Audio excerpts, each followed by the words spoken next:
Yo, welcome back, kembali lagi di channel Atowa Hayato. Bagaimana kabar nakama sekalian? Semoga selalu baik-baik saja. Yos, chapter 997 akhirnya sudah rilis. Dan seperti biasa, Bang Eiichiro Oda kembali memberikan sebuah kejutan yang mantap. Mulai dari aksi tak terduga Zoro, hingga dimulainya rencana perpindahan Pulau Onigashima ke ibu kota bunga. Wow, mantap. Oke, tanpa basa-basi lagi, langsung aja kita masuk ke pembahasan chapter 997.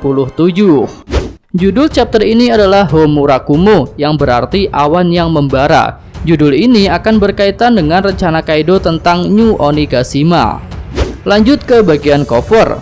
Cover ini masih menggambarkan cover request yang menggambarkan proses latihan Sanji untuk menguasai Ken Bonsoku Haki. Dan yang melatihnya adalah seekor musang yang sedang menggunakan 3 pedang rotan, persis seperti Zoro. Tapi Sanji tak bisa berkonsentrasi latihan karena Nami sedang bermain voli di dekatnya. Akibat hal itu, kepala Sanji pun jadi benjol-benjol karena kena pentung oleh si musang. Tapi ya, cover ini bukan cerita canon ya, jadi tak bisa dikaitkan dengan latihan Ken Bonsoku Haki Sanji yang sebenarnya. Oke, kita masuk ke cerita. Diawali dari aksi Sanji yang langsung datang ke sumber suara mesum yang dia dengar. Tapi kita jangan buruk sangka dulu sama Sanji, karena ternyata dia datang bukan untuk bersenang-senang, melainkan untuk menolong seorang wanita yang menurutnya sedang dipermainkan oleh seseorang di Onigashima ini. Hal itu terlihat dari ekspresi Sanji yang tampak serius dan khawatir.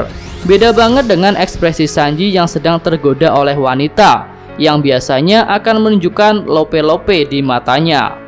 Akhirnya Sanji menemukan asal suara itu. Dari balik ruangan terlihat sosok wanita yang sedang berputar. Sementara ada bayangan pria yang sedang menarik tali dari wanita tersebut. Dengan yakin Sanji pun mendobrak ruangan itu.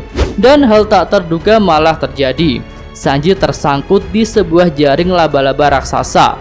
Ternyata suara itu memang jebakan. Akhirnya Sanji tertangkap dan dibawa ke hadapan Black Maria. Nah, di sini ada hal menarik yang rasanya nggak seperti Sanji banget, yaitu Sanji tak tergoda oleh Black Maria. Dia malah berkata keras kepadanya. Iya, apakah Sanji kali ini akan melanggar janjinya dan dia akan bertarung dengan Black Maria demi misi di Wano Kuni ini? Menarik untuk dinantikan. Sementara itu Luffy yang sudah sampai di lantai 3 mulai sadar bahwa Sanji tak ada di sampingnya. Dia pun bertanya kepada Jinbe, kemana Sanji? Tapi Jinbe juga tak tahu kemana Sanji pergi. Yang dia tahu Sanji pergi dengan wajah yang seram. Kemudian di tangga untuk naik ke lantai 4 ternyata sudah ada 2 gifters aneh yang siap untuk menghadang Luffy. Iya, beberapa chapter ini memang sering sekali muncul para gifters dengan bentuk yang aneh-aneh. Salah satu gifters yang ada di lantai 4 ini adalah seorang wanita yang memiliki tubuh gorila di bagian belakangnya. Jadi ketika gorila itu makan, sisa-sisa makanannya akan jatuh ke wajah si wanita. Dan itu tak terasa nyaman baginya. Di sebelah gifters gorila ada gifters ular, yang menurut kami juga aneh, tapi lebih lumayan lah daripada gifters gorila. Gifters ular ini memiliki kaki yang berwujud kepala dan juga ekor ular. Sementara bagian perut ularnya muncul di bagian pundak kanan dan kiri. Tapi kedua gifters ini ternyata tak memiliki kesempatan untuk merasakan bogem mentah Luffy, karena para mantan tahanan di Udon sudah membangunkan jembatan darurat yang menghubungkan lantai 3 dan lantai 4. Sehingga secara otomatis Luffy tak akan melalui tangga yang sudah dijaga oleh kedua gifters itu. Oke, next kita beralih ke aula utama. Di sini ada Zoro yang sedang memperhatikan lubang di atap karena Big Mom baru saja melaluinya. Tapi tiba-tiba ada sesuatu yang terjatuh dari lubang itu. Zoro pun sedikit terkejut. Kemudian dia memperhatikan keadaan sekitarnya yang kacau banget. Semua itu tentu karena wabah virusnya Queen. Nah, di sini kami dapat merasakan apa yang dirasakan oleh Zoro, walaupun Zoro tak mengatakannya. Iya, kami rasa Zoro udah enek banget dengan situasi yang malah dianggap sebagai sebuah permainan oleh Queen. Dia pun mulai bertindak, dicabutlah Wado Ichimonji Lalu dengan cepat Zoro menebas salah satu monster Diamond Axe yang coba menyerangnya. Kemudian pandangan Zoro menajam ke arah Appo yang sedang terdesak oleh Drix. Dan slash! Satu serangan Itoryu dari Zoro berhasil mengenai tubuh Appo dengan telak. Serangan satu pedang dari Zoro itu mengingatkan kami pada jurus Sisi Sonson yang digunakan untuk menebas Mr. One ketika di Alabasta. Dan pedang yang digunakan juga sama, yaitu Wado Ichimonji.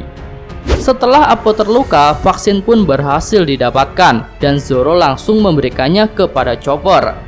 Lalu di luar dugaan, Chopper malah sudah tahu cara kerja wabah virusnya Queen, yaitu dengan cara menyatu dengan gas yang mendinginkan tubuh.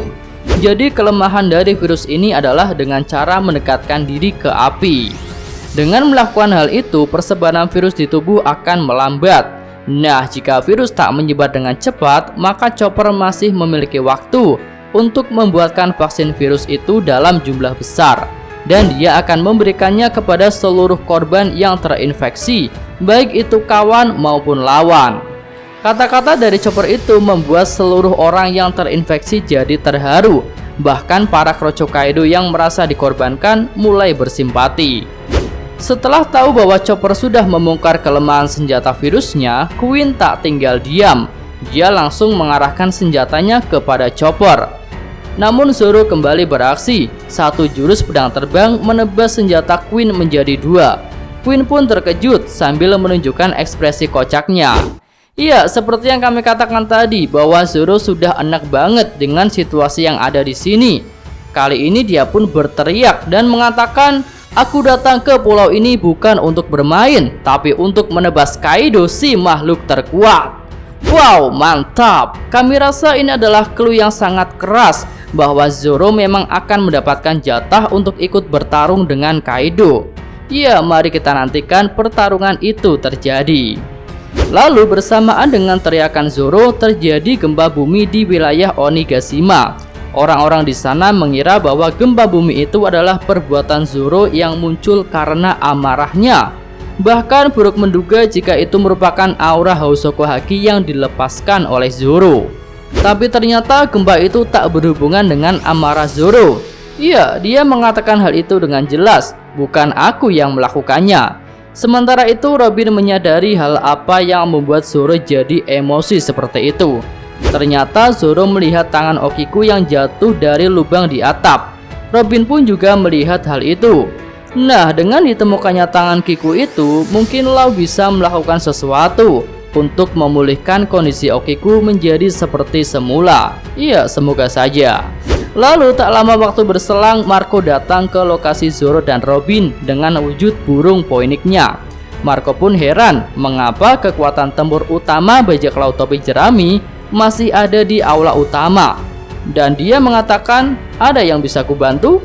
Nah, ini adalah angin segar untuk Zoro, di mana dia bisa dengan cepat langsung sampai ke atas gunung tengkorak Onigashima. Dan tentu saja caranya adalah dengan naik burung Marco. Tapi tentu ada satu sosok yang akan menghalanginya jika melalui jalur udara. Dia tak lain dan tak bukan adalah King of the King, pengguna Zoan Pteranodon. Nah, ketika King menghadang, kami rasa akan ada dua kemungkinan, yaitu King akan bertarung dengan Marco atau King akan bertarung dengan Zoro. Wah, mantep tuh, rasanya gak sabar untuk menantikan salah satu pertarungan itu terjadi. Kemudian gempa masih terus berlanjut dan hal itu juga membuat Luffy dan Jinbe bertanya-tanya apa yang sedang terjadi. Sementara Otama masih meyakinkan dirinya agar tak takut dengan situasi yang ada. Lalu dari bawah laut ada juga rombongan bajak laut hati yang sedang naik kapal selam. Mereka kesulitan untuk mendekati Onigashima karena gempa itu. Orang-orang yang tersebar di seluruh bagian Onigashima pun dibuat bingung dengan gempa itu. Tapi di sini ada hal menarik dari kata-kata Black Maria. Dia mengatakan, kelihatannya Tuan Kaido sedang buru-buru. Nah, mulai jelas nih jika gempa itu adalah ulahnya Kaido. Dan hal itu dikuatkan oleh Yamato yang tak bisa menemukan satu kapal pun di pantai Onigashima. Bahkan tak cuma kapalnya yang hilang, lautnya pun ternyata juga hilang. Akhirnya Yamato menyadari hal yang sama dengan Black Maria, yaitu Kaido sudah melakukan sesuatu dengan Pulau Onigashima. Suatu hal yang sangat mengerikan bernama Homurakumo, yaitu sebuah kekuatan untuk membuat awan yang menyelimuti Pulau Onigashima, lalu membuat pulau itu terangkat dan terbang. Sementara itu Kaido sendiri sudah berdiri tegak sebagai pemenang atas para samurai Akazaya, dan dia mengatakan bahwa mulai sekarang negeri Wano akan menjadi Onigashima baru, dan dunia yang penuh kekerasan akan segera dimulai. Wah, makin panas aja nih alur ceritanya. Tapi kami masih bertanya-tanya mengenai kekuatan Homurakumo. Maksudnya, apakah itu kekuatannya Kaido atau kekuatan dari sebuah teknologi? Ya, hal itu menarik untuk diungkapkan. Dan jika nakama sekalian punya pendapat tentang hal itu, silahkan sampaikan di kolom komentar. Dan review chapter 997 pun berakhir sampai di sini. Dan cukup sekian video kali ini. Semoga nakama sekalian menyukainya. Terima kasih udah nonton dan sampai jumpa lagi di video selanjutnya. Yo!